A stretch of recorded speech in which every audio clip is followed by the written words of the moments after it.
ईमानदार गाय। आनंदपुर नाम के एक छोटे से गांव में राजा नाम का एक गौशाला पालक रहा करता था। उसके गौशाले में कई सारे गाय थे। हर रोज राजा अपने गायों को नजदीक के जंगल में चराने ले जाता था। राजा जब पेड़ के छांव में बैठ के बांसुरी बजाता था, गाय बहुत खुश होते थे और पेट भर चारा खाते थे। सूर्यास्त होते ही वो सब घर वापस आ जाते थे। अपने गायों से राजा को बहुत लगाव था। राजा के गायों में से एक गाय का नाम था गुणवती। जैसा नाम वैसा ही उसके गुण। राजा को इस गाय से कुछ ज्यादा ही लगाव था। एक दिन गुणवती को एक बछड़ा हुआ। बछड़े को देखकर राजा बहुत खुश हुआ। अपने बच्चे को गुणवती बहुत लाड़ो प्यार से दूध पिलाया करती थी और उसका देखभाल करती थी। एक दिन जब सारे गाय चर के घर वापस आ रहे थे, बदकिस्मती से गुणवती उनसे बिछड़ गई।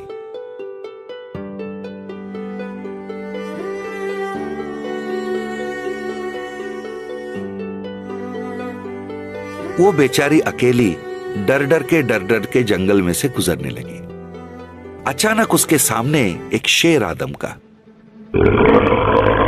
शेर को देखते ही गुणवती बहुत डर गई। कांपते वो वहां से भागने लगी और शेर भी उसका पीछा करने लगा। कुछ दूर भागने के बाद बीच राह में एक तालाब पड़ा तो बेचारी गुणवती वहां रुक गई। शेर ने कहा, क्यों गुणवती, क्यों रुक गए? पानी को देख के डर गई या थक गई? तुम सोच रहे हो तुम्हारा नाम मुझे कैसे पता? मुझे तुम्हारे बारे में सब कुछ पता है। मैं तुम लोगों पे कई दिनों से नजर रख रहा था, मौके के ताक में बैठा हुआ था।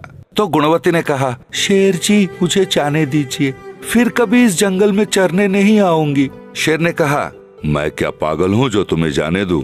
सारे गायों में से सबसे ताजा तंदुरुस्त तो तुम ही हो। कई दिनों से मैं तुम्हारे गोश्त खाने का इंतजार में था। ये मौका थोड़ी ना हाथ से जाने दूंगा। गुणवती ने कहा, शेर जी कुछ ही दिन पहले मुझे बछड़ा हुआ, आप मुझे मार दोगे तो वो अनाथ हो जाएगी, कृपा करके मुझे जाने दो। शेर ने कहा, तुम्हें बछड़ा हुआ है तो मैं क्या करूं? उसकी जिंदगी से मेरा क्या लेना देना? गुणवती ने कहा, ऐसा मत कहिए शेर जी, मैं समझ गई हूँ कि मेरी मौत निर्धारित है। मैं ये भी समझ गई हूँ कि भाग के मैं बच नहीं पाऊंगी। फांसी देने से पहले कैदी का आखिरी इच्छा पूछा जाता है।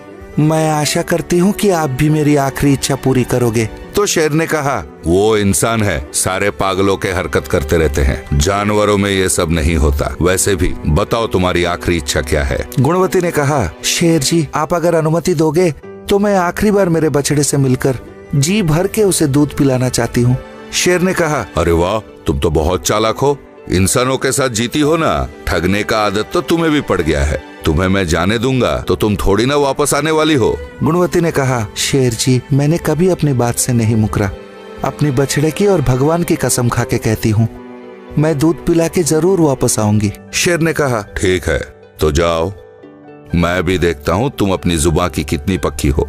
फिर गुणवती दुखी मन लेकर अपने घर वापस आई।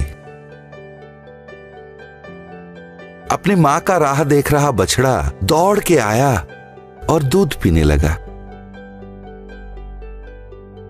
बाकी गाय भी उनके पास आ गए। तब गुणवती ने सारी बात उनसे कही। तब एक दूसरे गाय ने कहा, गुणवती तू क्या पागल हो गई है? फिर से वापस जाना चाहती है? तुम्हें कहीं जाने की जरूरत नहीं है, मालिक को सारी बात समझा के आते हैं, तू यहीं रुक। तो गुणवती ने कहा, ये गलत बात है सखियों, अगर ये सारी बातें मालिक को पता चलेगा तो शायद उनकी जान पे भी बनाएगी। ये मैं नहीं चाहती हूँ। अपनी जुबान से मुकरना गलत बात है। बेचारा शेर भूखे पेट मेरे इंतजार कर रहा होगा। मैं उसे ठगना नहीं चाहती।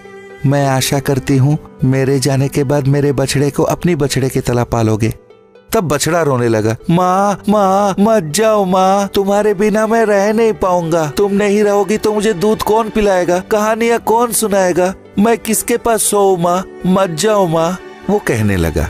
तो गुणवती ने कहा, देखो बेटा आज से ये सारे तुम्हारे माँ हैं, मेरे बारे में भूल जाओ। अगर दूसरी जन्म होगी तो फिर मिलेंगे। ज्यादा शैतानी मत करना, अच्छे बच्चे की तरह रहना। ठीक है अब मैं चलती हूँ। थोड़ी दूर जाकर रुककर उसने मुड़ के अपने बच्चे की तरफ देखा। सारे गाय दुख भरी नजरों से उसे देख रहे थे। फिर गुणवती वहां से चली गई।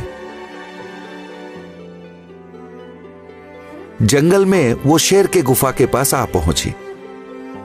शेर जी, मैं आ गई हूँ, माफ करना, आने में थोड़ी देरी हुई, मुझे माफ कर दीजिएगा, मैंने काफी देर आपको भूखा रखा, आइए मुझे खाकर अपनी भूख मिटा लीजिए। उसके बातें सुनकर शेर गुफा से बाहर आया।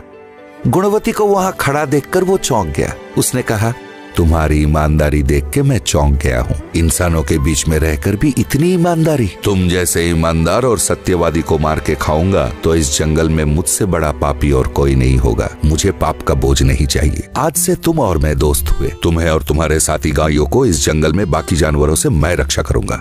तुम लोग इस जंगल में आजादी से जहाँ चाहे वहाँ चरना। जाओ, जाके अपने बच्चे का देखभाल करो। तब गुणवती बहुत खुश होकर वापस चली गई।